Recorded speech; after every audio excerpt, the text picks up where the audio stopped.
ఆనంద భావోద్వేగమంటే ఇదే. తప్పిపోయిన బాబాయిని తీసుకువెళ్లేందుకు వచ్చిన కొడుకు నారాయణకు కన్నీళ్లు ప్రవాహధారలా ప్రవహించాయి.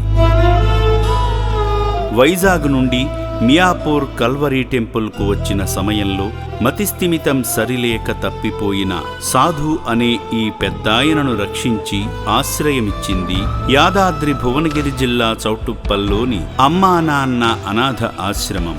ఆశ్రమ వైద్యశాలలో అతనికి వైద్యమందించగా ఆరోగ్యం మెరుగుపడి 2 నెలల తరువాత కుటుంబ వివరాలు చెప్పడంతో ఆశ్రమ సిబ్బంది ఫోన్ చేసి చెప్పగా వారి కొడుకు నారాయణ సేవాశ్రమానికి వచ్చాడు.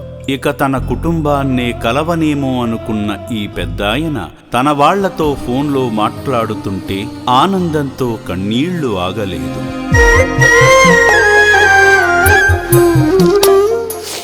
థ్యాంక్ యూ సార్, నన్ను మా డాడీ మీకు కల్పించినందుకు. అంటే ఎంతకంత మాట అంటున్నా చెప్పలేదు సార్. అమ్మ నాన్న కంపల్సరీ డొనేషన్ చేస్తా సార్.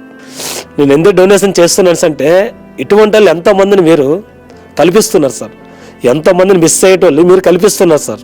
దేనికి సంబంధించింది కదా సార్ ఆశ్రమం అంటే? ఎవరో ఎక్కడ తప్ప రోడ్ల సైడ్లో ఆ సైడ్లో తిరిగేటోళ్ళు పోలీస్ డిపార్ట్మెంట్ వేరే డిపార్ట్మెంట్ తీసుకొచ్చి వాళ్ళు మిమ్మల్ని ఆదరిస్తే మీరు వాళ్ళు వేరే రకంగా వాళ్ళకి హెల్త్ బాగోపోయినా ఏదో బాగోపోయినా హాస్పిటల్ తీసుకెళ్ళడం చేయటం, వాళ్ళు ఈ డ్రెస్ మెయింటెనెన్స్ అన్నీ చూసుకోవడం.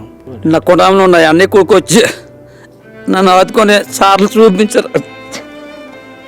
నా అన్నీ కొడుకుని సార్ నాకు very very happy sir Naveen Reddy sir. మీరు చేసిన మేలు మీ లైఫ్లో కూడా మర్చిపోలేను సార్. నేను మా డాడీ చనిపోయాడు అనుకున్నాను సార్. మీకు ఫోన్ చేయగానే మాకు పిక్ పెట్టగానే కంపల్సరీగా ఇక్కడ ఉన్నాడు బాబు మీ డాడీ అనగానే నేను చాలా హ్యాపీ ఫీల్ అయ్యాను సార్.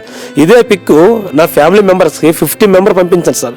వాళ్ళందరూ కూడా నేను బస్సులో వస్తుంటే కూడా వీడియో కాల్ చేసి చూపి మనిషి బాగానే ఉన్నాడు, ఏం మనిషికి ఏం అవ్వలేదు, కాకపోతే ఏదో లోపల ముఖంలో చూస్తుంటే ఫేస్లో ఏదో ఫీల్ ఉంది. ఫ్యామిలీని మిస్ అయిన ఒక బాధ ఉంది, కానీ తిన్నా పడుకోవడం అంతా హ్యాపీగా ఉంది. మనిషి గట్ట మనం చాలా బాధపడుతున్నాం, మనిషిని మిస్ అయ్యాం. కానీ చాలా హ్యాండ్సప్ సార్ నవీన్ సార్. మీ రుణం కూడా అంత చెప్తే జనంలో కూడా తెచ్చుకోలేను సార్. నేను మా డాడీ నన్ను కల్పించినందుకు నేను సో హ్యాపీ సార్.